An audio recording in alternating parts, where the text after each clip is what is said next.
Usenayo ikhomba mna wethu? Ikhona mkhulu, ikhona futhi iyohlala ikhona. Ngoba abantu baxakekile la eminyango. Kodwa abantu besifazane sengizobashaya.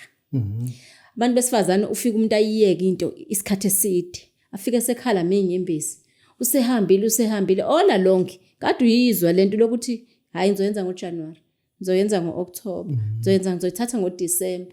Siyahamba isikhathi. Kuyadlalwa ngawe ngale. Usufika usukhala menyembezi. Nansi ikhombo sikhuluma ngayo. Masikhuluma ngekhombo sikhuluma ngani?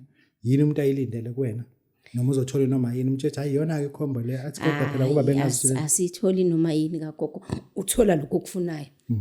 Njengoba ngithi mina ikhombo kaMnakwethu noNdlunkulu.